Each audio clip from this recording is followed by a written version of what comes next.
इंग्राजी नववर्ष 2026 अवसर में भारतीय जनता पार्टी भापुर मंडल आनुकूल्य ढेंकानाल जिला सतर ब्लॉक बिंबल और आंबतोटा ठारे अनुष्ठित वन महोत्सव कार्यक्रम मुख्य अतिथि भाव खाद्य जोगाण और खाउटी कल्याण विभाग मंत्री श्री कृष्ण चंद्र पात्र जोग देथिले। जिलार विभिन्न उन्नयनमूलक विषय सेठारे विशेष भाव में आलोचना करा जायथिला।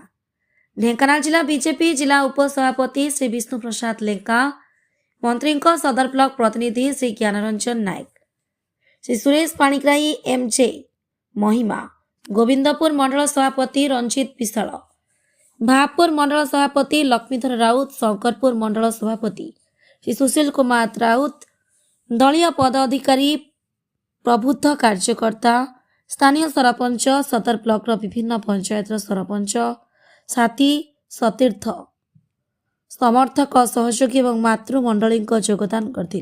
भापुर मंडल हूँ अंतिम मंडल वन महोत्सव।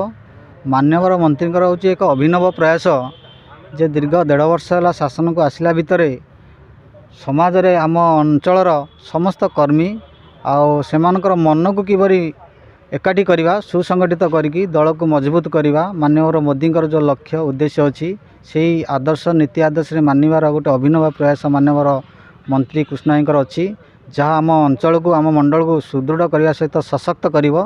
तेणु मुझे धन्यवाद दूसरी माननीय मंत्री को जे यही अभिनव प्रयास जारी रहू। आगामी पंचायत इलेक्शन अनेक परिमाण उपकृत हो आम अंचल मंडल समिति सरपंच और जिला परिषद निश्चित भाव कैंडिडेट ए मजबूत होगा सहित से आमर जो लक्ष्य उद्देश्य अच्छी विकसित ओडिशा विकसित भारत 2036 भितर आम करूँ तार एटा हूँ भित्तिप्रस्तर मूलदुआ ये मजबूत हम। यही लक्ष्य उद्देश्य नहीं आम आज समस्ते वन महोत्सव प्रकृत जो जंगल जो मजा जो प्राकृतिक परिवेश से परिवेश भितर आम समस्ते निश्चिंत रूप से नाच गीत हस मजा महोत्सव करी वन महोत्सव पालन करूँ।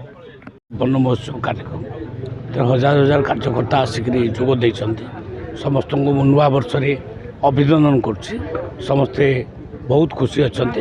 आगामी दिन में केमती पंचायत निर्वाचन आम लड़ू से विषय चर्चा चली निश्चित भाव में आगामी दिन में आम पार्टी भल रिजल्ट कर मोर विश्वास।